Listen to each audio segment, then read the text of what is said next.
Now we continue with product cheese. Cheese products are very popular in European countries, in America, Australia, and so on, where European people and European immigrants live. Not so popular in Asia. If we look at this, is just a shop of selling cheese. So many products like for this cheese, the white mold grow on the surface, and for this cheese, the blue mold that develop grow not only on the surface but also in the whole textures of cheese. It's called blue vein cheese. Okay, because the blue color is everywhere. It's because of the mold.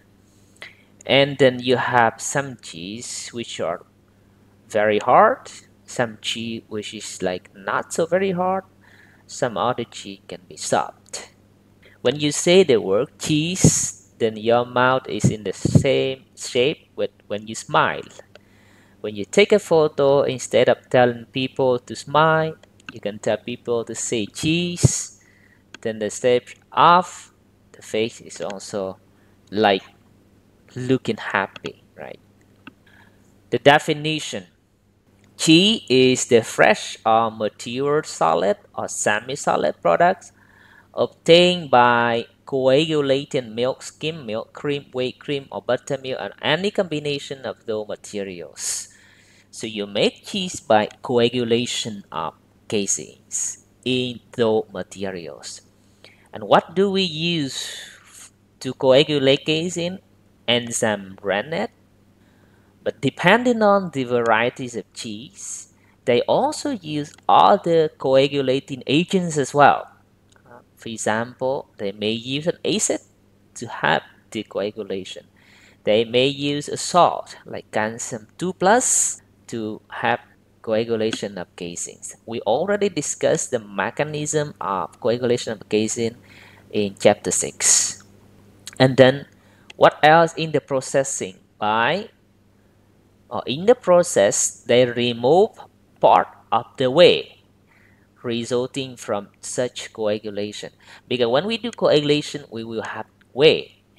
What is whey? Whey contain water, and whey contain the salt component in the water, like whey protein, like some mineral, lactose actually there, and some NPN, non-protein nitrogenous compound, some vitamin, some other minor components that are soluble to the whey. Because in the processing we remove the whey, so actually the use of processing is lower than that of making fermented milk. If you remember that for fermented milk we do not do draining of the whey.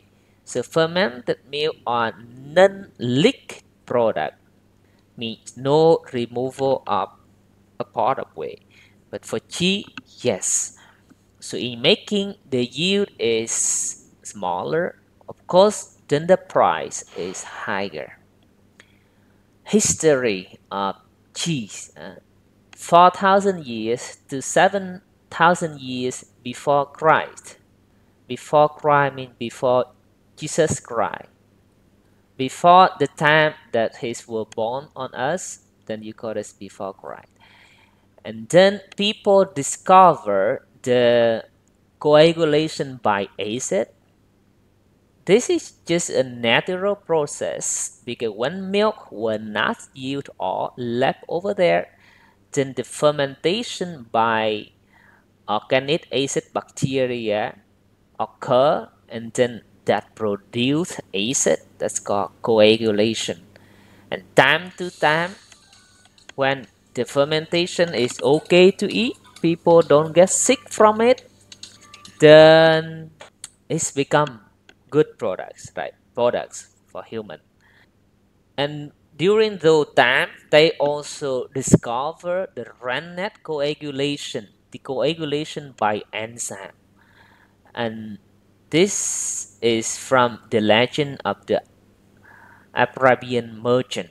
là những người buôn, dân buôn Ả Rập. Okay, just the legend is maybe it's not true or it's not true, because during those times people use the stomach made from a young sheep to keep the milk, so they can use that to keep the milk, and then they travel for a long time with camels on the deserts, for example. And after carrying for a long time like that, the enzyme rennet in the stomach of young animals just is released, and then that causes the coagulation of milk inside, right? And then if they remove the liquid, actually the whey, then they obtain a curve. They call it cheese. But because they travel for a long time, no food to eat, so they have to eat. And when they eat for a long time, they are used to the flavor, to the textures, and then it's become the products. Okay. And this is actually the legend or the story of the beginning time of cheese. And then the time passed by, the travelers from Asia are believed to have brought the art of making cheese into Europe. According to this sentence, and the history of cheese actually started from Asia, not from Europe. But then the merchant that carried the product and carried the way of making cheese into Europe. And in the past, making cheese, making beer, making clothes are called the art. Not the science or technology, but the art, là nghệ thuật. And then cheese were made in many parts of the Roman Empire. The time where the Roman Empire, exactly in Italy, was very powerful. They conquered almost whole Europe, and then they introduced how to make cheese into other surrounding countries in Europe. During the Middle Ages, là thời Trung Cổ, and then the cheese were made and the cheese were improved by the monks in monasteries in Europe, in the Catholic churches, for example. And the monks, they make cheese, they improve how to make, they ripen the cheese under the cathedrals, the very big church, where the weather condition, the temperature, the humidity is very suitable for ripening cheese. And then the cheese they make are actually of very special flavor and quality. Then what next? The colonization of North and South America, Oceania, and Africa by Europeans break the art of making cheese throughout the world. And then when European country became powerful, they went out to many places to do colonization, to Asia, to Africa, to many places. And wherever they went to, of course, they brought the art of making cheese, not only for them, but for doing business in those ports and so on. And then nowadays, there are at least 500 cheese varieties. Annual production is higher than 10 million tons, mostly in Europe and in USA. Cheese consumption is also mainly in Europe and in countries populated by European immigrants. Actually, the European immigrants also went to USA and Australia and so on, and then where they consume a lot of cheese nowadays. And time to time, science and technology partially take over from the art. Like I told you in the past, making cheese was the art, but nowadays we call it science, we call it technology. Because we study, we did research, we understand more, and then we can improve it in some ways. Right, so this is the official classification of cheese according to FAO or WHO. So they have three terms to classify the cheese. Terms 1 is based on the hardness, it's actually based on the moisture content. Term 2 is based on the fat content. And term 3 is based on the way of processing, the characteristics of the products. MFFB is percentage of moisture on fat-free basis. And FDB is what? Percentage of fat on the dry basis, right? So here, according to term 1, based on the moisture content, the higher the moisture content, the softer the texture of the cheese. When we have low moisture content, we have extra hard cheese, semi-hard, semi-soft, and soft cheese.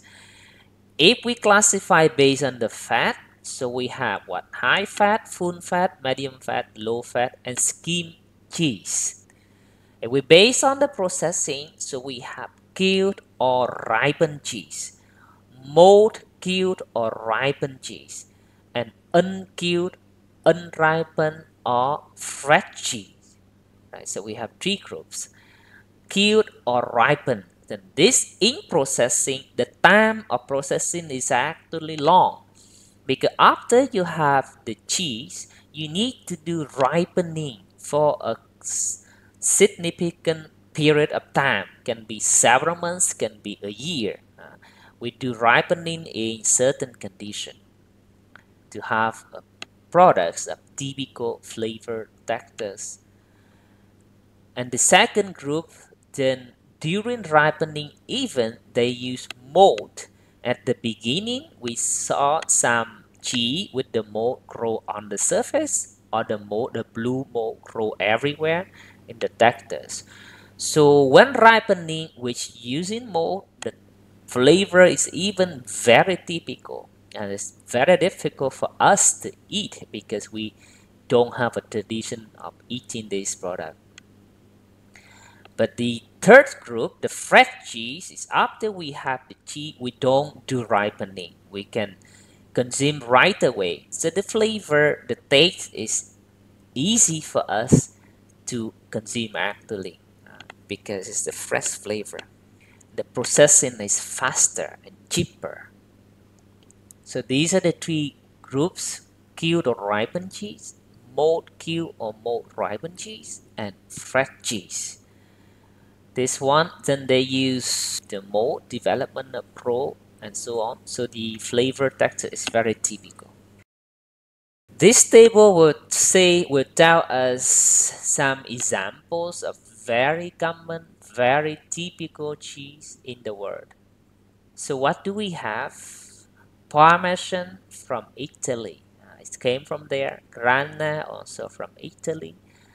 Emmental from Switzerland, Gruyere from France, Cheddar from UK, from Britain, Gouda from the Netherlands, and this one from, I don't know, this one is Germany, Denmark, and so on. Brie from France, cottage cheese, actually fresh cheese, is from USA.